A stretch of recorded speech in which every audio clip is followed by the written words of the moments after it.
Hello friends, तो आइए आप सभी का स्वागत है एसएसडी क्लासेस में। और आज हम लोग करने वाले हैं प्रीवियस ईयर 2021 बिहार बोर्ड जो प्रश्न पूछा था आपका किस चैप्टर का, द्विघात बहुपद और द्विघात समीकरण का, वो सारा प्रश्न आज के इस वीडियो में हम लोग क्लियर करेंगे। और आज के इस वीडियो में जितना भी हम प्रश्न बताएंगे वो सारा प्रश्न आपको खुद से प्रैक्टिस करना है पहले, फिर हम डाउट क्लियर कराएंगे। ठीक है, तो सबसे पहले आपको क्या करना है, अभी जितना भी प्रश्न बताए सारा एक एक करके नोट कर लो, समझाते चलेंगे और बताते चलेंगे, लेकिन पूरा सॉल्व नहीं करेंगे। ठीक है, वो सारा अभी आप खुद से बना लेना है, खुद प्रैक्टिस करना है। फिर जो नहीं बने उसका लिंक हम डिस्क्रिप्शन में डाल देंगे, उसका पूरा फुल सॉल्यूशन वीडियो का, तो वहां से जाके आप वो पूरा क्लियर कर लेना। इससे आपका भी प्रैक्टिस बहुत अच्छी तरीके से हो जाएगा और हमारा भी मेहनत बेकार नहीं जाएगा। ठीक है, तो कोशिश करना आप लोग खुद से बनाने का पहले, फिर डाउट करना। ठीक है, तो चलिए हम लोग स्टार्ट करते हैं। आपका जो बिहार बोर्ड पूछा था द्विघात समीकरण का प्रश्न तब 2021 में, उसका हम पहला प्रश्न स्टार्ट करते हैं। तो जितना भी हम प्रश्न निकाले हैं सारा हम फर्स्ट सिटिंग जो प्रथम पाली का एग्जाम हुआ था उससे रिलेटेड हम सारा प्रश्न निकाले हैं, द्वितीय पाली का प्रश्न हम नहीं कर रहे हैं। ठीक है, तो चलिए जो पहला प्रश्न है वो देखिए। तो पहला प्रश्न बोल रहा है अदि द्विघात बहुपद, क्या दे दिया है, अदि द्विघात बहुपद। इतना लिखो तब तक। क्या बोला है, अदि द्विघात बहुपद। कॉपी कलम सब साथ लेके बैठो। ठीक है, और लिखो साथ साथ प्रश्न। ये सारा प्रश्न आपके एग्जाम में पूछा गया है पहले प्रीवियस ईयर में। ठीक है, बिहार बोर्ड। तो क्या बोल रहा है, अदि द्विघात बहुपद, द्विघात बहुपद, अदि द्विघात बहुपद, द्विघात बहुपद, अदि द्विघात बहुपद कितना है हमारे पास, 5x² माइनस 7x प्लस 1। ये हमारा क्या दे दिया है, द्विघात बहुपद। बोल रहा है अदि द्विघात बहुपद 5x² माइनस 7x प्लस 1 के शून्यक जो है वो क्या है, के शून्यक अल्फा कोमा बीटा है, अल्फा और बीटा है। अल्फा हम लोग किस तरह लिखते हैं, ए जैसा ही, अल्फा और बीटा हो तो बोल रहा है 1/अल्फा प्लस 1/बीटा का क्या निकाले, मान क्या होगा, का मान क्या होगा,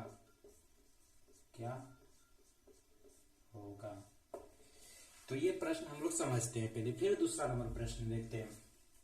इसमें क्या बोल रहा है, द्विघात बहुपद 5x² माइनस 7x प्लस 1 के शून्यक दे दिया हमें, अल्फा और बीटा है। तो बोल रहा है अल्फा 1/अल्फा प्लस 1/बीटा का मान क्या होगा वो पूछ रहा है। तो इस प्रश्न में आपको कुछ नहीं करना है। तो आप सभी को पता है कि हमारा द्विघात बहुपद क्या दे दिया, ये हमारा द्विघात बहुपद है, और इसमें दिया द्विघात बहुपद 5x² माइनस 7x प्लस 1 है।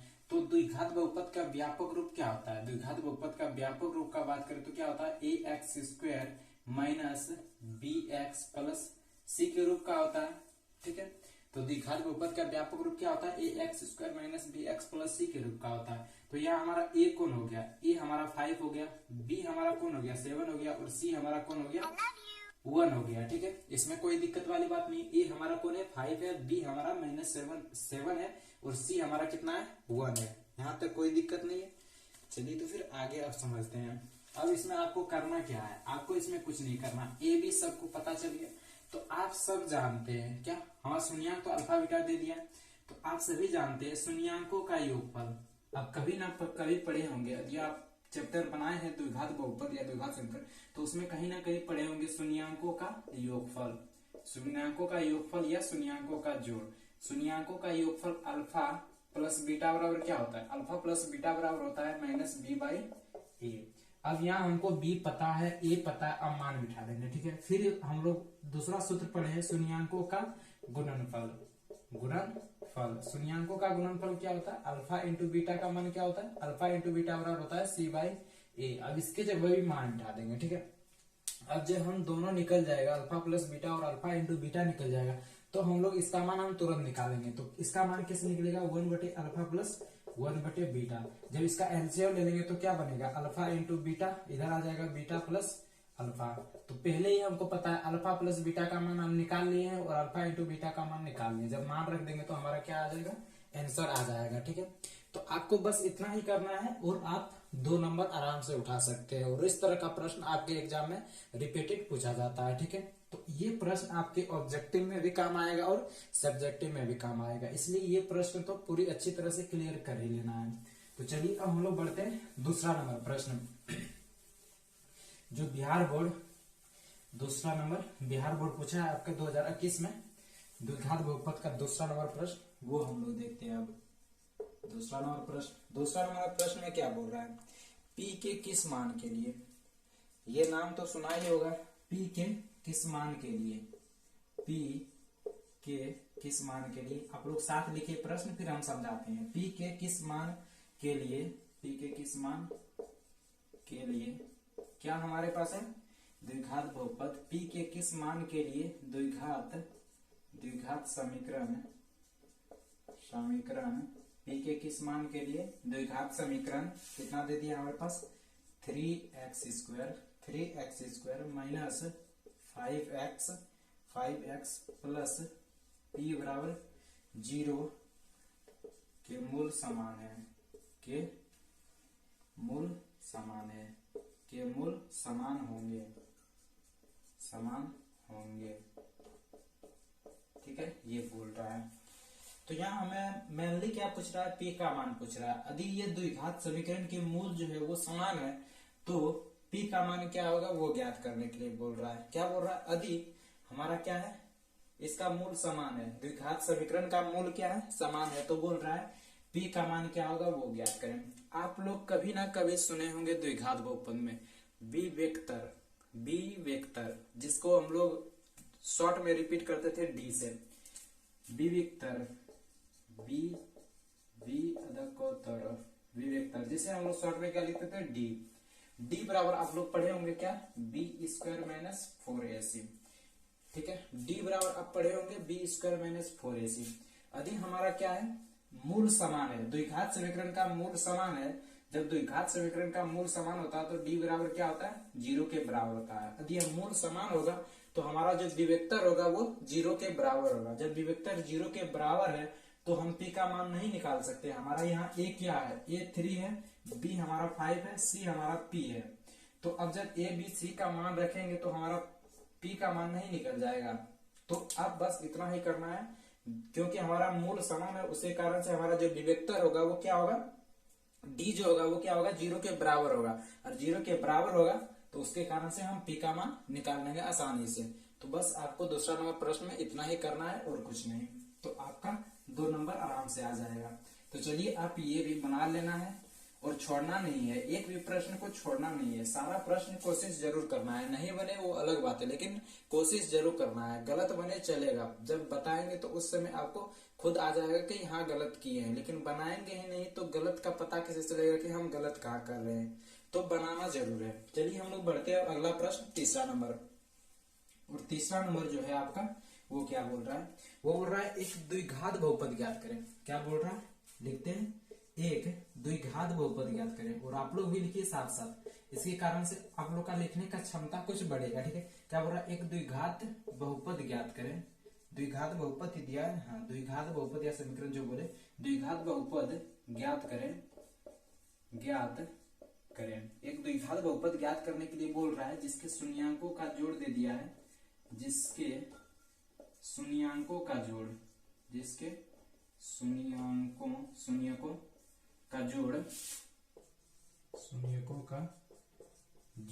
कितना दे दिया है, √2 दे दिया है। शून्यकों का जोड़ कितना दे दिया, √2 एवं गुणनफल कितना दे दिया, एवं शून्यकों का गुणनफल दे दिया हमारे पास, शून्यकों का गुणनफल कितना दे दिया, शून्यकों का गुणनफल कितना दे दिया, 1/3 दे दिया है, 1/3 है। तो बोल रहा है द्विघात बहुपद ज्ञात करें। हमें यहाँ क्या क्या दे दिया है वो देखो पहले। ठीक है, बोल रहा है समीकरण में क्या, द्विघात बहुपद ज्ञात करें, और इसमें दे दिया क्या, शून्यांकों का जोड़, मतलब शून्यांकों का योगफल मतलब अल्फा प्लस बीटा हमें दे दिया है कितना, √2। अल्फा प्लस बीटा हमें दे दिया है √2। और क्या हो रहा है, शून्यंकों का गुणनफल अल्फा इंटू बीटा दे दिया हमारे पास कितना 1/3। अल्फा इंटू बीटा कितना दे दिया 1/3। तो बोल रहा है कि द्विघात बहुपद क्या होगा वो ज्ञात करें। आप लोग द्विघात बहुपद का व्यापक रूप कभी ना कभी पढ़े होंगे। द्विघात बहुपद का व्यापक रूप क्या होता है, द्विघात बहुपद का व्यापक रूप होता है x² minus bx plus c बराबर 0। द्विघात बहुपद का व्यापक रूप क्या होता है ax² minus bx plus c बराबर 0। यहाँ जो हमारा b है वो क्या है हमारे पास अल्फा इंटू बीटा है, ठीक है, और a हमारा क्या है अल्फा प्लस बीटा है। तो इसको यदि हम पूरा फुल में लिखना चाहे तो उसके लिए जगह चाहिए, तो हम ऊपर एक नंबर मिटाते हैं फिर वहां समझाते हैं इसको, ठीक है। अल्फा इंटू बीटा दे दिया तो हम एक नंबर मिटाते हैं और यहाँ समझाते हैं। चलिए, तो आप लोग स्क्रीनशॉट ले लिए होंगे, शायद हम भूल गए बोलने के लिए, तो स्क्रीनशॉट ले लेना है, ठीक है। तो हमारा क्या हो जाएगा अल्फा इंटू बीटा दे दिया कितना, अल्फा इंटू बीटा बराबर दे दिया 1/3, ठीक है। ये दो दे दिया है। हम लोग जानते हैं कि जो हमारा क्या होता है द्विघात बहुपद का व्यापक रूप क्या होता है, द्विघात बहुपद का व्यापक रूप क्या होता है x² minus alpha plus beta x, alpha plus beta x plus alpha into beta. ये क्या होता है हमारा जो द्विघात बहुपद है उसका व्यापक रूप होता है। द्विघात बहुपद का व्यापक रूप क्या होता है x² into alpha plus beta x plus alpha into beta. तो अल्फा प्लस बीटा दे दिया है आपके पास, ठीक है, अल्फा इंटू बीटा भी दे दिया है। तो अब द्विघात बहुपद निकाल नहीं सकते, यहाँ सिर्फ अल्फा प्लस बीटा का मान रख देना और यहाँ अल्फा इंटू बीटा का मान रख देना है। तो हमारा क्या निकल जाएगा द्विघात बहुपद निकल जाएगा और वही हमारा क्या होगा आंसर होगा, ठीक है। तो आपको द्विघात बहुपद निकाल लेना है। चलिए, तो हम बढ़ते हैं अगला प्रश्न, चौथा नंबर। तो चलिए आप लोग स्क्रीनशॉट ले लीजिए यहाँ तक का, तब तक हम फिर ये पूरा मिटा के फिर आगे बढ़ेंगे। चौथा नंबर प्रश्न, चलिए तो ले लिए होंगे, तो चलिए हम जल्दी से मिटा लेते हैं फिर आगे बढ़ते हैं। और यदि आप अभी तक हमारे वीडियो को लाइक नहीं किए हैं तब तक लाइक और शेयर कर दीजिए जब तक हम मिटा रहे हैं, ठीक है। चलिए, और अपने दोस्तों को भी बोल दीजिए। अक्सर दोस्त को बोलता नहीं है कोई, जानता है कि वो भी ज्यादा पढ़ लेगा तो अच्छा नहीं होगा, लेकिन बता देना दोस्ती से बड़ा कुछ चीज नहीं होता, दोस्ती निभाना चाहिए। बता देना सबको कि यहाँ क्लास चल रहा है एग्जाम स्पेशल के लिए। चलिए, तो अब हम लोग चौथा नंबर स्टार्ट करते हैं। चौथा नंबर प्रश्न में क्या बोल रहा है, चौथा नंबर प्रश्न बोल रहा है के किस मान के लिए, के किस मान के लिए, किस मान के लिए, मान के लिए, के किस मान के लिए निम्न रैखिक समीकरण, निम्न रैखिक समीकरण, निम्न रैखिक समीकरण, रैखिक समीकरण क्या दे दिया है, निम्न रैखिक समीकरणों के युग्म, निम्न रैखिक समीकरणों के युग्मों के अपरिमित रूप से, युग्मों के अपरिमित रूप से, अपरिमित रूप से, अपरिमित रूप से क्या है अनेक हल है, अपरिमित रूप से अनेक हल है, अनेक हल होंगे, हल होंगे। क्या दे दिया है के किस मान के लिए निम्न रैखिक समीकरणों, यहाँ हम समीकरणों पूरा फुल नहीं लिखे हैं, ठीक है ना, आपको समीकरणों पूरा फुल लिख लेना है, ठीक है। समीकरणों के युग्मों के अपरिमित रूप से अनेक हल होंगे। समीकरण हमारा दे दिया है क्या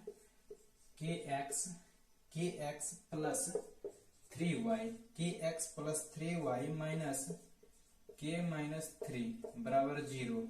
और दूसरा समीकरण दे दिया है एवं, हमारा दूसरा समीकरण जो दिया है इसमें, एवं दूसरा समीकरण दे दिया है 12x plus ky, 12x plus ky minus k बराबर 0। ये हमारा दूसरा समीकरण दे दिया और हमसे पूछ रहा है के किस मान के लिए ये जो हमारा समीकरण है इसका अपरिमित रूप से अनेक हल होगा। यहाँ हमारा के का मान क्या होगा वो पूछ रहा है के किस मान के लिए इस समीकरण का अपरिमित रूप से अनेक हल होगा वो हमसे पूछ रहा है। तो आपको पता होना चाहिए अपरिमित रूप से अनेक हल कब होता है, अपरिमित रूप से अनेक हल तब होता है, यहाँ हम बता दें एक बात कि यहाँ हमारा ए कौन है, A1 ये है और A2 क्या है हमारा ये है और A3 हमारा बात करें तो ये पूरा है, यहां से यहां तक क्या है A3 है। और इसमें हमारा क्या है A2 ये है, अरे सॉरी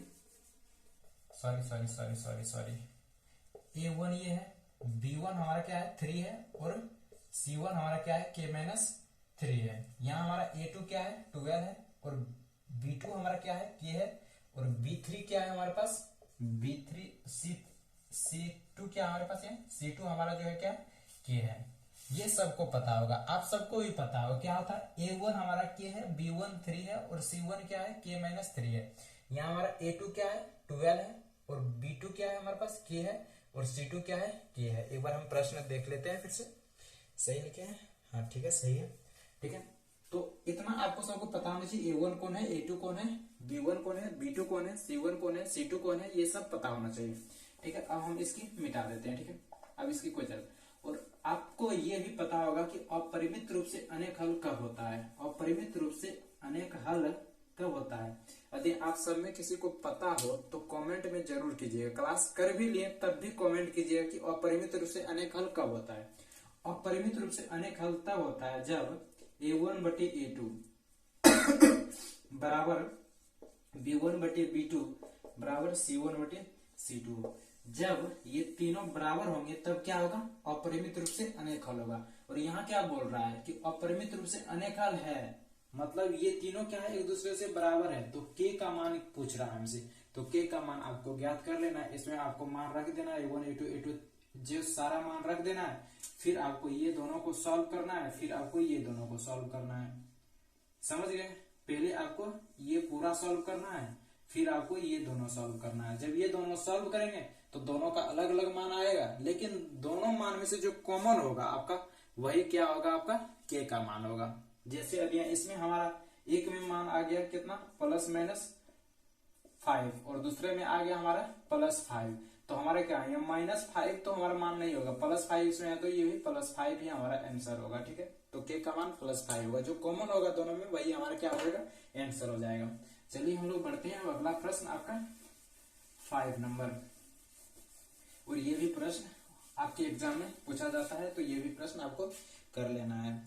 5वां नंबर प्रश्न देखते हैं। 5वां नंबर प्रश्न में क्या बोल रहा है, 5वां नंबर प्रश्न में बोल रहा है द्विघात सूत्र का प्रयोग करके, किसका द्विघात सूत्र का प्रयोग करके, द्विघात सूत्र लिखो। प्रश्न क्या बोल रहा है, द्विघात सूत्र का प्रयोग कर, द्विघात सूत्र का प्रयोग कर, द्विघात सूत्र का प्रयोग कर समीकरण हमारा कुछ दिया हुआ है। द्विघात सूत्र का प्रयोग कर समीकरण x square plus 12x plus 35 बराबर 0 का हल निकालें, ये आपका प्रश्न पूछ रहा है, ठीक है। तो इसका हल क्या होगा वो ज्ञात करना है, मेनली मतलब इसको हमको क्या करना, फैक्टर करना है, गुणनखंड निकालना है, ठीक है। द्विघात सूत्र से आपको जिस तरह भी हो तो आप ये भी प्रश्न कर लेंगे आसानी से, ठीक है। आपको क्या करना है, इसको द्विघात समीकरण का प्रयोग करके इसका x का मान ज्ञात करना है, x का जो मान आएगा वो आपको आंसर देना है, ठीक है। तो आपका जितना भी द्विघात समीकरण से पूछा था प्रश्न वो इतना ही प्रश्न था, मात्र 5 प्रश्न आपका द्विघात समीकरण से पूछा था। कब 2021 में, बिहार बोर्ड 2021 में कितना प्रश्न, मात्र 5 प्रश्न द्विघात समीकरण और द्विघात बहुपद दोनों मिला के हम लोग पूछा था। तो देख सकते हैं आपका सारा प्रश्न कितना इजीली बन जाता है, ठीक है। तो कोशिश करना ये सब प्रश्न पूरा अच्छी तरह से रिपीट करके रिवीजन करके जाए, ताकि ये सब प्रश्न एक भी छूटना नहीं चाहिए। जितना भी प्रश्न दे इस सब में से सारा बन जाना चाहिए। आपका हो गया त्रिकोणमिति, निर्देशांक ज्यामिति, समांतर श्रेणी और द्विघात बहुपद और 2 चरों वाला रैखिक समीकरण। ये ऐसा टॉपिक है जिसमें से एक भी नंबर नहीं छूटना चाहिए, इसमें सारा नंबर आपके मुट्ठी में होना चाहिए, इतना रिवीजन करके जाओ, ठीक है। तो ये सब आपको पूरा अच्छी तरह से क्लियर कर लेना है। हम प्रीवियस ईयर का बताते जा रहे हैं और इसी तरह हम लोग आगे बढ़ते चलेंगे, ठीक है। तो आज के लिए इतना ही रखेंगे, फिर मिलते हैं नेक्स्ट वीडियो में और नेक्स्ट टॉपिक के साथ। Thank you.